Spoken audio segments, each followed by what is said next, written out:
In this lab, we investigated the motion of an object moving at constant velocity. The goal was to predict the change in position of the object, in this case, a marker.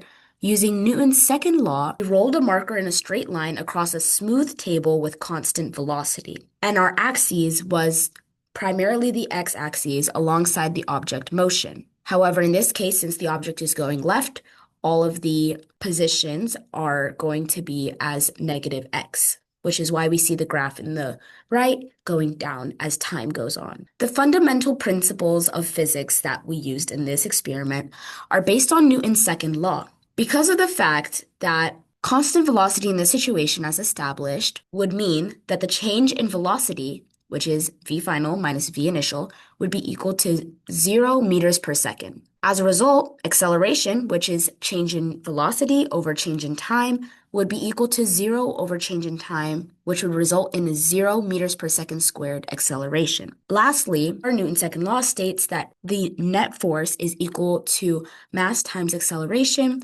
The net force would be equal to mass times 0, resulting in 0 newtons, meaning that position changes linearly with time. In addition, we use two update formulas within our glow script form, one of which was V final equals V initial plus F net over M mass times change in time, which, because of the fact that we established F net was equal to 0 newtons, we're going to get that V initial plus 0, which would result in a final equation, V final equals V initial, which we described in the code as ball velocity is equal to ball velocity. Next is a position update formula. Originally, final position equals initial position plus average velocity times change in time.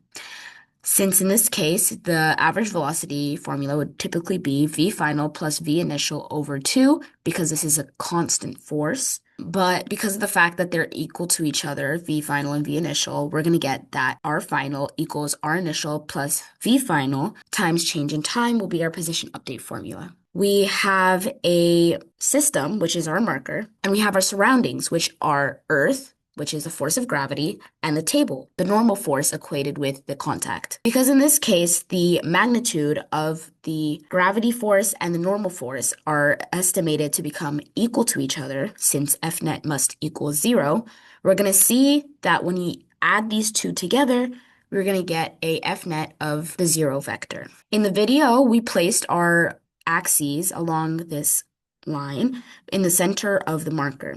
And lastly, we began to track our progress of the position as time went on in the video, maintaining the point mass system in the center of the marker. This allowed us to collect the data. We inputted it into our sheets, keeping separate data for the tracker data that we just established, as well as the glow script data that we would later gain from the script we wrote. It resulted in two different graphs, which there is no horizontal acceleration, as well as 0 net force. In the glow script model, we then set F net equal to 0, and we calculated the velocity with the V average equation. So since we established that V final is equal to V initial, we took two positions from the data that we got from the video and divided it by the change in time. As a result, we got a velocity to be 0.3109, a negative number, because it is moving left. In addition, we established a frame rate from the video that we took, and we used that as our delta t to make sure that our data was relatively similar.